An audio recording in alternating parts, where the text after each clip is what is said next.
Good morning, students. Yesterday we were discussing about the topic that is the seeds. Okay. In this seeds topic, I had told you seed, which is the final product of the sexual reproduction in a angiosperm. Okay. Seed will have a seed coat, cotyledons. If it is two, then it is known as the two cotyledons will be there. Means cotyledons. What do you mean by cotyledons? Means swollen, thickened part of the seed, which stores the reserve food material. Okay. Except these things, the cotyledons, in between the two cotyledons, there will be one short plumule and one short radicle. Okay. So except that, we also studied the two types of seeds. And what is that? One is non-albuminous seeds, and one more, that is albuminous. Non-albuminous means where the endosperm. Okay, as you had studied about the endosperm, there the endosperm, there will be no residual endosperm, or there will be no endosperm remaining in the seed, and that type of seed is known as the non-albuminous seed. And whatever the seed in which the endosperm will be the remnant or remained there, that type of seed is known as the albuminous seeds. So these things we had studied in the last class. Then here one more thing. Sometimes in some cases, okay, occasionally in some seeds such as black pepper. I think you had seen the black pepper. Okay, so there in the black pepper, what happens is there will be some remnants of nucleus. Means remnants of nucleus. You know the meaning of nucleus in the, you had studied in the structure of ovule. Inside this there will be presence of some cells. Okay, that cells are known as the nucleus. So here this nucleus will be remaining after the embryo formation, also after the formation of seed also. These nucleus will be remnant. They will be persistent like that only. Okay, so these persistent remnants of nucleus is or the, we can also say that it as the this residual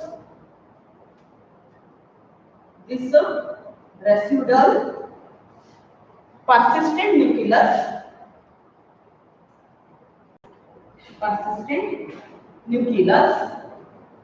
is known as the perisperm.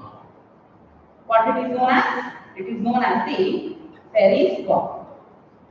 It will be like that only after the development of seed, also from the ovule, the cells will be there in the seed. One of the example, that is the black pepper. Okay, this is very important question for 1 mark. What do you mean by perisperm? Or what is perisperm? 1 mark question.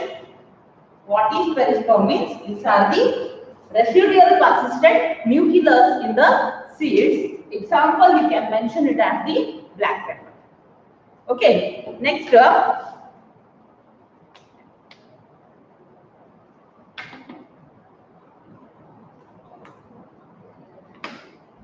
so next things we will see in the seed.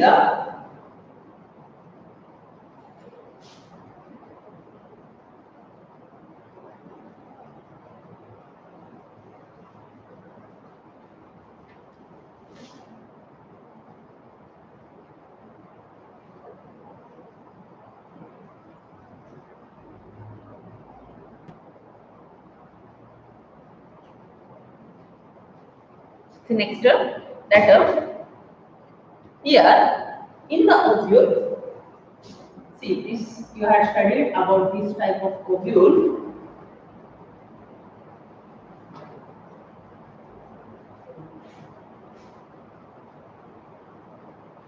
Here in this type of ovule, you had studied about the integuments.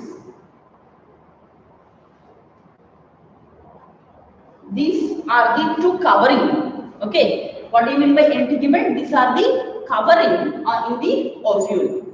there will be presence of two integuments.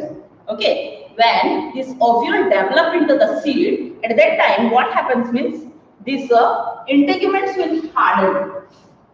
Okay, this integument will harden and it will act as a tough protective covering.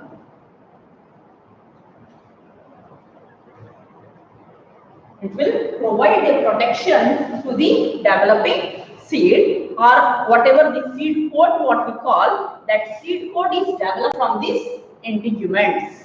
Okay, there in the seed also there will be presence of two seed coats. Okay, see here this tough protective covering which is developed from the integument, this we can call it as the seed coat. What is seed coat means? These are developed from the two integuments during the development of seed, which is one of the hardest and tough protective covering, that we can call it as the seed coat. And here I told you this end, this opening is the micropylar opening. One small opening will be there for the entry of the pollen tube, and that opening we can call it as the micropylar opening. When see this covering, whatever the integuments will be there, this will act as a covering for the seed. For example, this is the seed. It has the two coverings. But here one small pore is there. Here, which that small pore in the ovule, if we see, means that is a micropylar opening. That micropylar opening, here it's forming a pore in between or inside the two seed coats. Okay, so see here, and this is the opening. Okay, this opening will facilitate the transport of oxygen and water. Okay, and this opening we can call it as the micropylar opening or micropylar pore. Okay, this pore will, what is the function of this pore in the seed? So this facilitates the transport of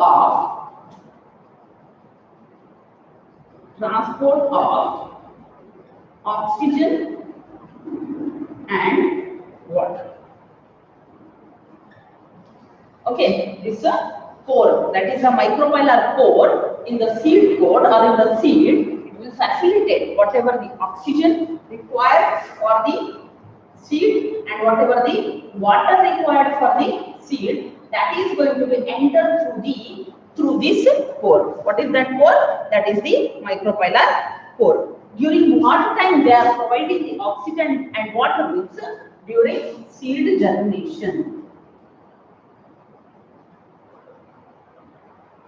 During seed germination, this pore will allow the entry of or the transportation of oxygen and water through this micropylar pore. Okay, see, if as seed matures, if you have, see, first of all,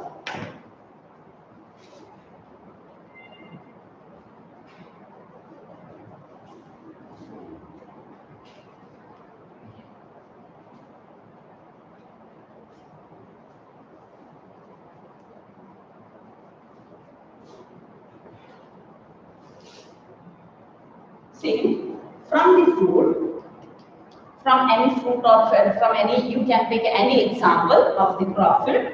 For example, this is the wheat. Okay, what is this? This is the wheat. If you keep or if you sow the seed in the soil, then it is going to germinate.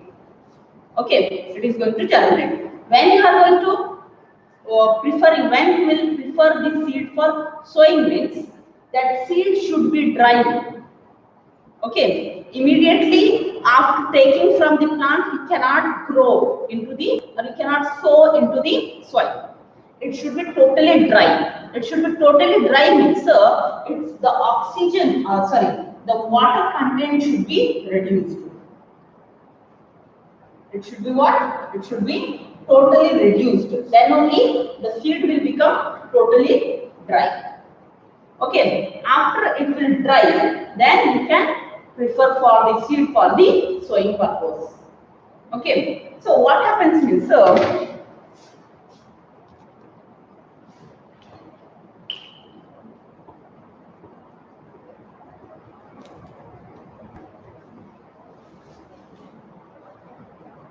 when seed will be young, at that time there will be more water in the seed.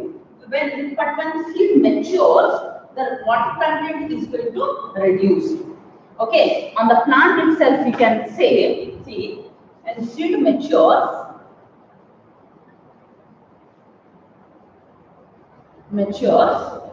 their water content is reduced. If water content is reduced, what happens means, the seed will become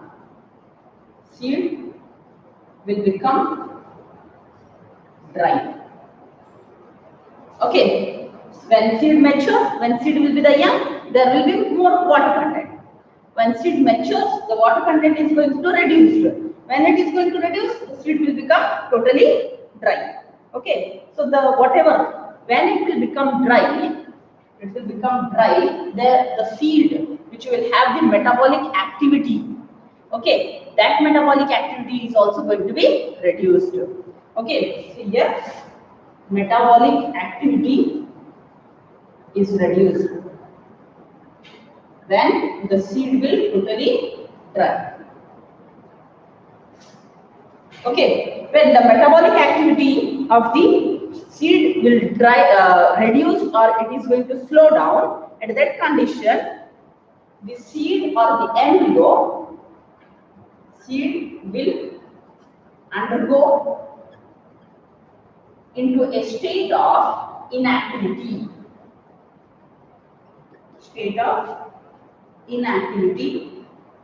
And that state of inactivity, you can call it as the dormancy. What it is?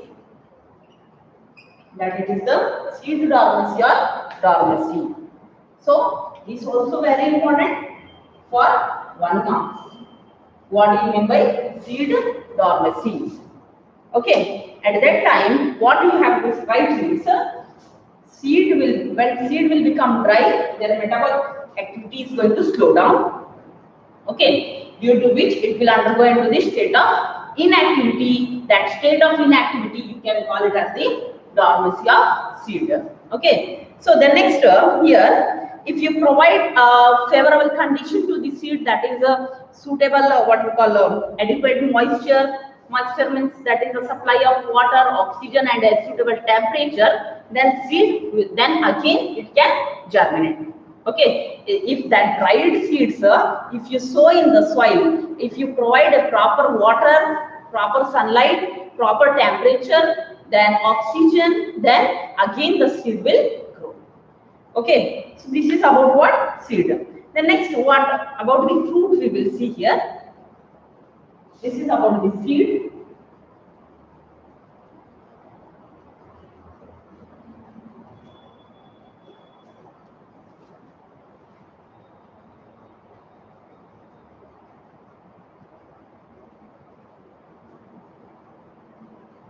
Now, see here. As you know, ovules get matures or develops into what? Into the seeds. Okay. Ovule is the pre-fertilization or before fertilization, whatever the structure will be there, that we are calling it as the ovule. After fertilization, this ovule will develop into the seed. Okay, like that only here, ovary, after maturation or after fertilization, it will get developed or mature into the fruit.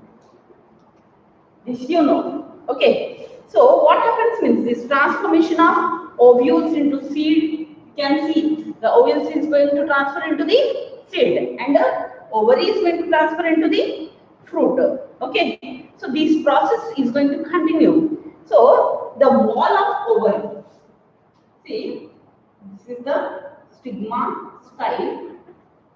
this is the ovary. Inside the ovary, there will be presence of ovules. These ovules will transferred into the seeds. This ovary gets transferred into the fruit. Okay, so whatever here I will show you. This is the ovary. Inside that there will be presence of seed. Okay, and this is the fruit. Always the seed will develop inside the fruit. Okay, so this ovary will have a wall or a outer layer will be there. Okay, that wall of ovary develops into the wall of fruit. This is the wall of fruit. Okay, otherwise I will show you. This is the wall of fruit. Okay, this is the wall of fruit develops from the wall of ovary. Okay, and this wall of fruit, which is developed from the wall of ovary, it is known as the pericarp. What it is known as? It is known as the pericarp. This is also one mark question. Perisperm, pericarp, don't be in confusion. Perisperm is the residual nucleus persistent, that is the perisperm.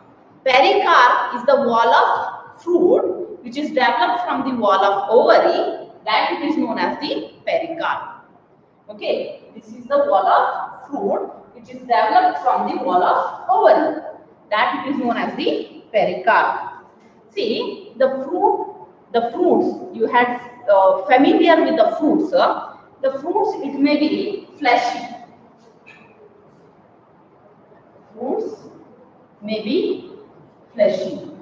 Here some of the examples are there of fleshy fruits, that it is the apple, guava, orange.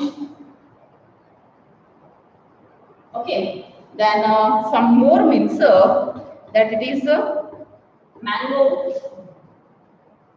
etc.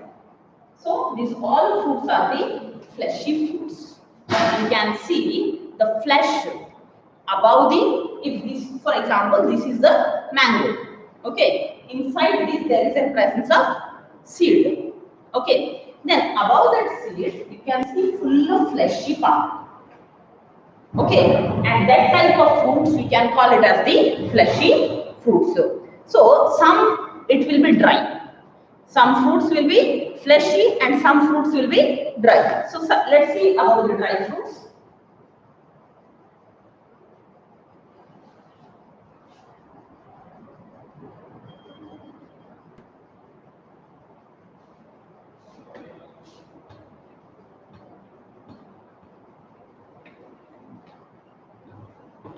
See here.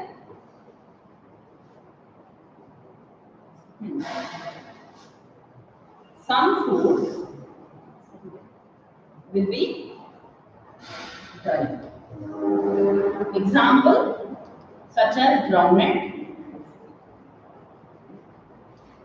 then mustard, etc. So like these seeds will be dry, and here these fruits will have a mechanism of dispersal. Okay, already you had studied in the class view first, that is the dispersal of seeds. So these all things about the fruits, and here the fruits are of two types, that is true fruits and false fruits. So let's see about what are the two types of the fruits.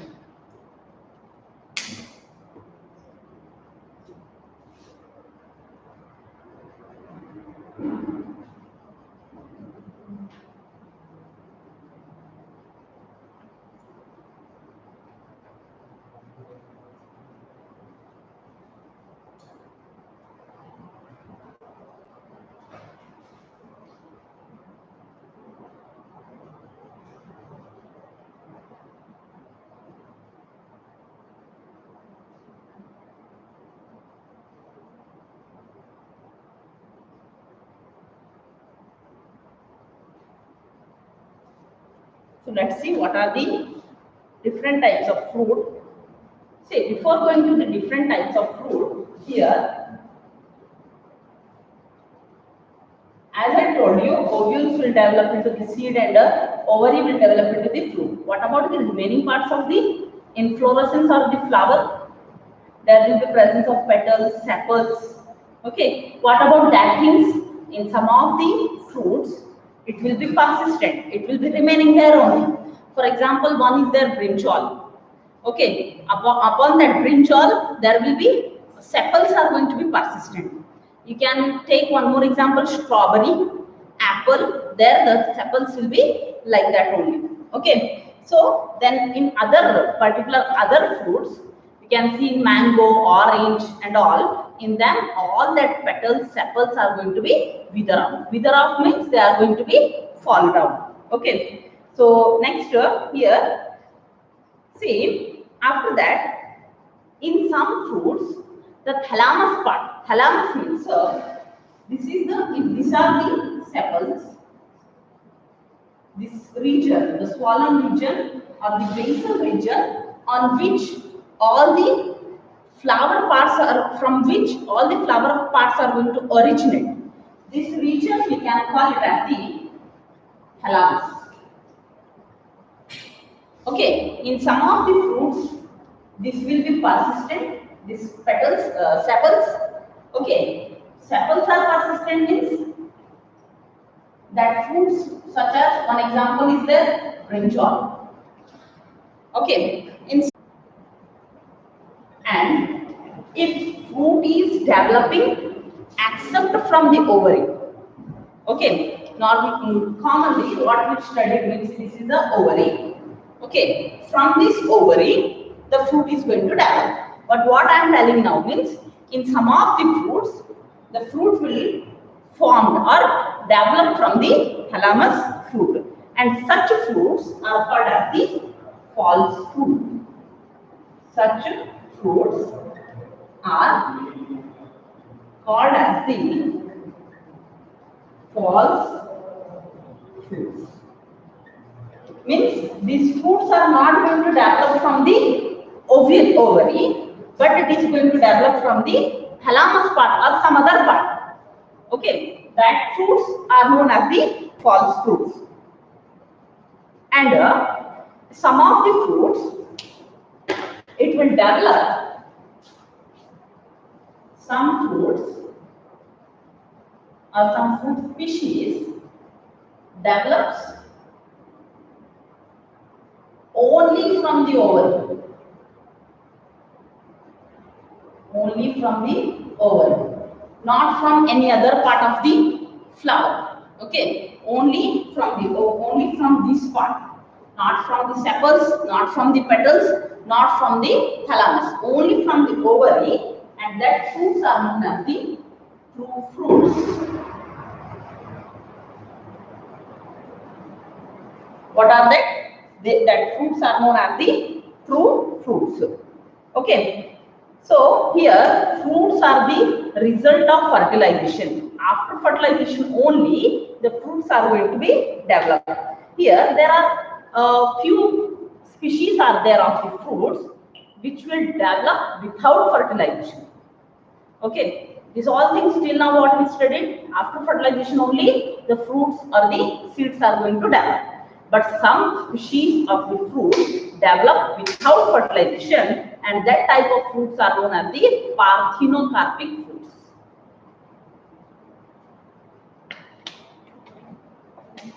Okay, this is about the false fruit, the fruit which is developing from some other parts of the ovary or the flower, that it is the false fruit. Fruits which develop only from the ovary, that is the true fruits. So next, third type is there. Let's see about that one.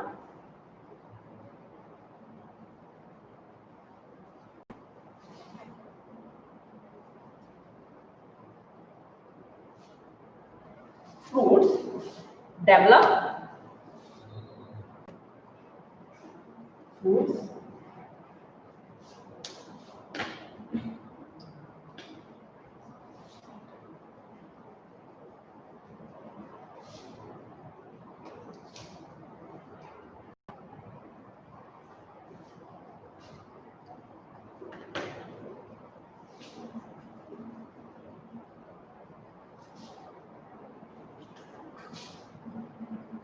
fruits which develop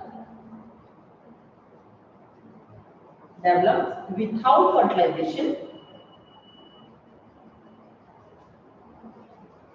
fertilization. Such fruits are known as the parthenocarpic fruits.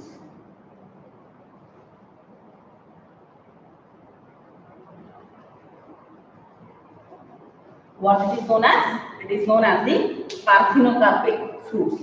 This is also very important question for 1 mark. What are parthenocarpic fruits?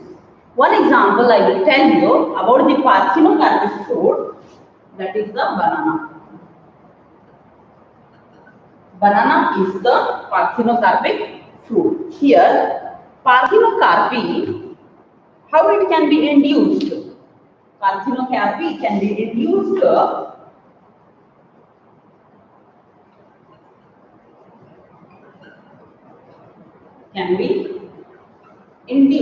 induced means how it is going to grow this whatever the banana fruit without fertilization means, because there is an application of some growth hormones such as auxins are there, gibberellins are there. Okay, such growth hormones will be present in a more concentration.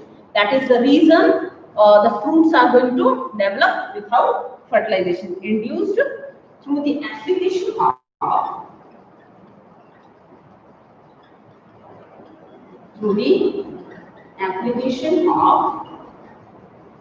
growth hormones.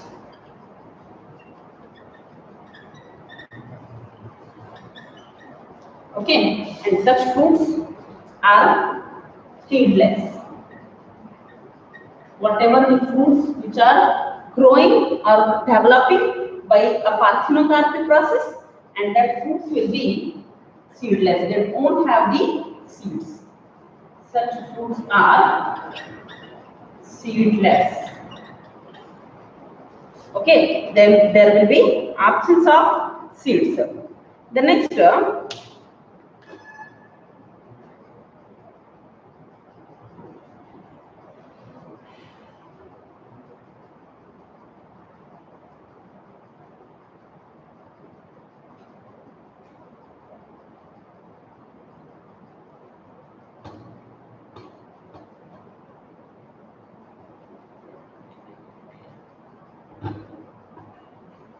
so this is about the true fruits, fall fruits and parthenocarpic fruits.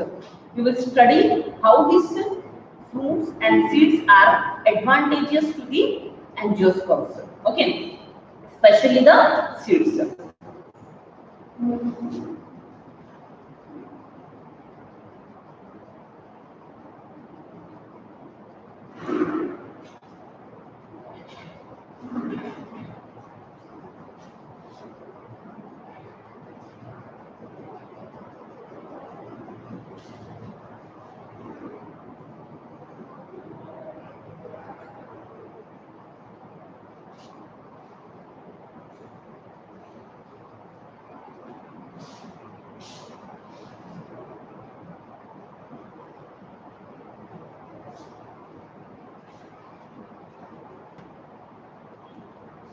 See, seeds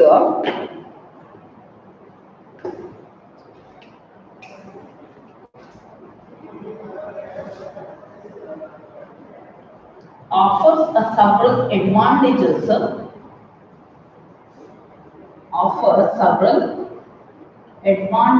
To angiosperms. Okay, angiosperms means that is the flowering plants. Okay, it is providing some benefits. How many? So, firstly, in the reproductive process, seeds okay, in the reproductive process, such as pollination and fertilization, both. See, pollination and fertilization, these both process are the reproductive process. Okay, this both are the reproductive process which are dependent on the seeds. Okay, so here they are independent of water, independent of water, then seed formation, then and see, independent of water but dependent on seed formation. What is that two process? Pollination and fertilization. These are the two reproductive process which are independent of water and dependent of seed formation. If there is no seed is going to form, means there will be no fertilization. Okay, so that is the thing. This pollination and fertilization is dependent on what? Seed formation. And also these seeds will have a better adaptive strategies, okay, for dispersal to new habitats and helps to species to colonize in a particular area. So this these seeds will reserve the food, and young seedlings are nourished until they are capable of germination, or they will get photos, or they have the capability of photosynthesis on their own. So this is about what? Seeds. Then lastly, here some important points are there. Seeds are viable. Viable means seeds will live for a time period.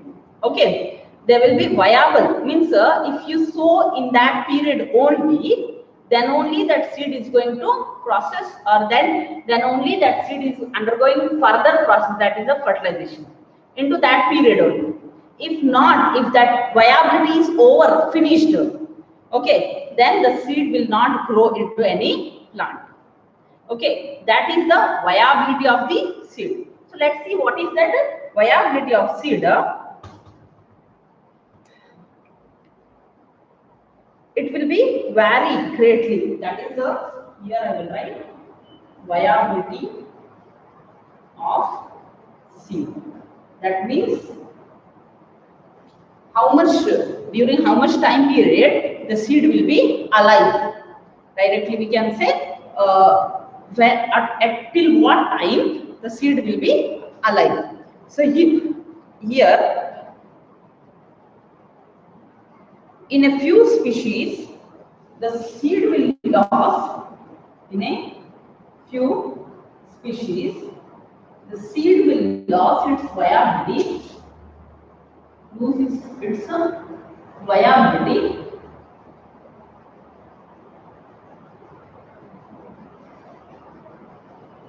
within a few months. Okay, within a few months it is going to lose. And seeds of large number of species. Okay, few species they have only for few months. They will be alive only for few months. But most of the seeds of large number of species,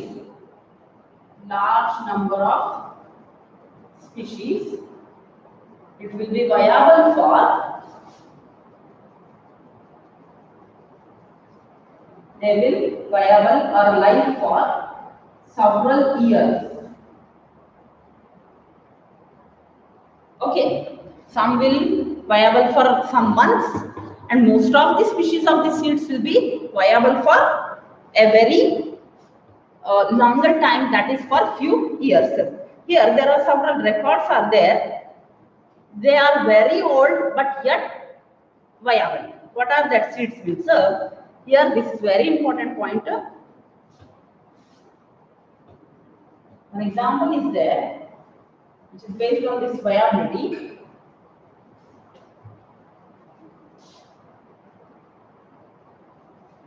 And that example is lupine, which is one of the oldest seed. Okay, which is from many years, but also it is viable. One of the oldest seed, and that name is lupine. What it is?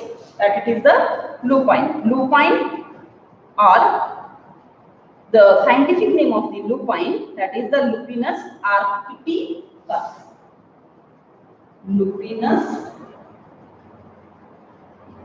arcticus.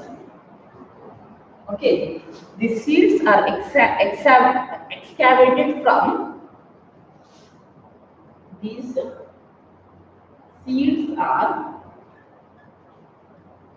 excavated from area, and the name of that region is the Arctic tundra. Arctic tundra. This is the region, and the seed germinate and flower. It has a viability of 10,000 years. 10,000 years. How much is the viability?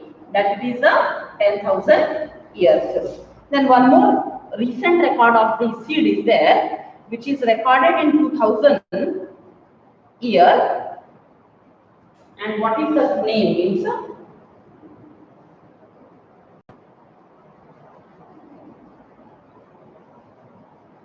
Viable for 2000 years.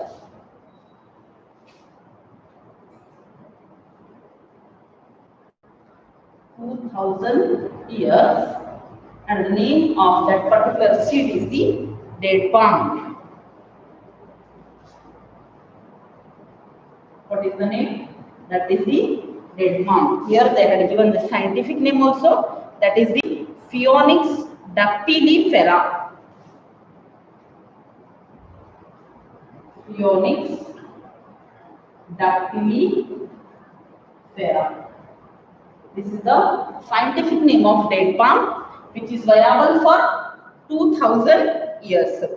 Okay, so discovered during, when it is discovered, this viability of this seed means discovered during the archaeological excavation.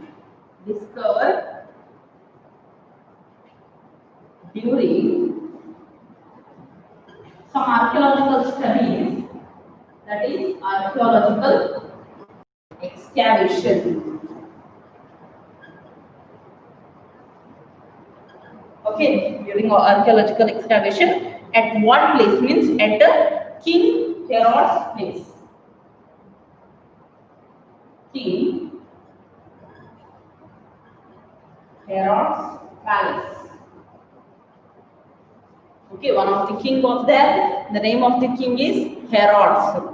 And in their palace, they had excavated some of the archaeological things. So among that, he got that the date palm has the viability, the discovered the viability of what? Date palm. How many years? That is for 2000 years.